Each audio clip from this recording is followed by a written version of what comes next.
It's an attack on the have-nots. I repeat, the corona hoax, psyop, which is a psychological operation, psychological warfare. Oh, I could take this off now. I ain't in Subway.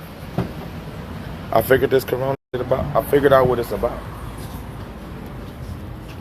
You got people out there, right, who don't have, but they won. It's somebody who listen to this. You might not have your own house or your own car, but you work your ass off, and you saving up, and you about to have your own house and your own car. It's just the way that society is designed. You can only do one thing at a time. You can't be a single mother and work and watch your kid be the babysitter and be your security guard. You have to have help from someone, because it takes a village to raise a child, right?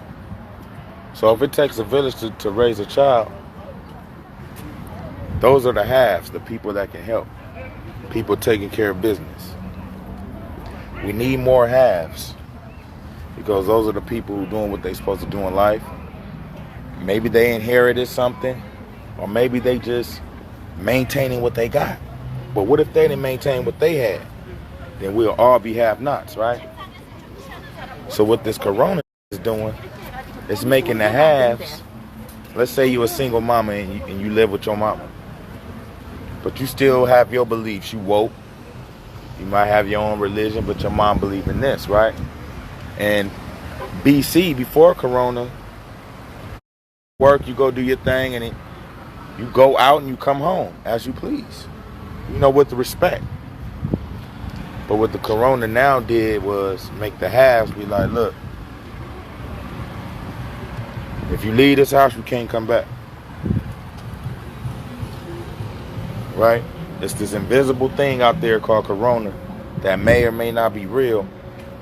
Once you leave this house, you can't come back. How many of y'all this done happened to? It didn't happen to me, because I got my own. I don't live with my mama or my granny. And if you do, and it's a blessing, that's dope.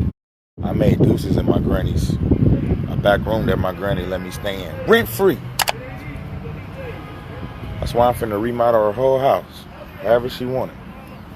But back to what I was saying, the have-nots, right? You don't have a car, you don't have a house.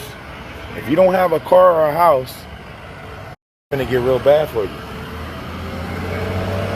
If you do not have your own car or your own house, it's about to get real bad for you. Some people call it the middle class, right?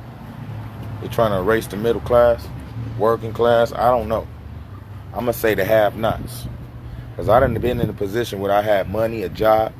I just didn't have my car because I didn't pay child support or something. Or why was my license? My license was actually suspended just because I had parking tickets. And then the money that I needed was allocated towards my living situation. I wasn't going to be living in my car,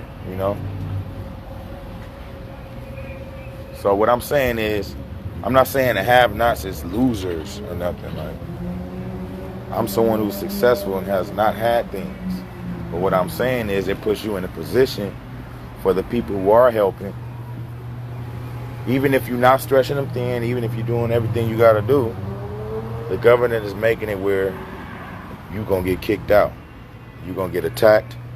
And they want to stop the haves from being so helpful and useful. So what's the solution? Man, God bless the child that got his own. That's all you could do. God bless the child who got his own, because if you're dependent on someone else right now, corona showed you that ain't never guaranteed. Having a job ain't guaranteed. There's a lot of people out of work right now, and then now you got to figure out, you had this job you was thinking you was going to do for 40 years and then retire. Now you got to find a whole new regimen every day, a whole new gig, a whole new discipline, a whole new routine. So if you a have-not, I want to encourage you, man. Don't let this corona get you down, because it can make you go crazy. It can make it feel like it's like the end days. like it's the rapture and everybody done left. Like, imagine not having nobody during these corona times. And I thought I was there. I thought I was there. But I'm telling you right now, if you a have-not, you gotta be humble. Because it's hard on these streets, so be humble so you can get where you need to get. And the people that's helping you, you need to honor them.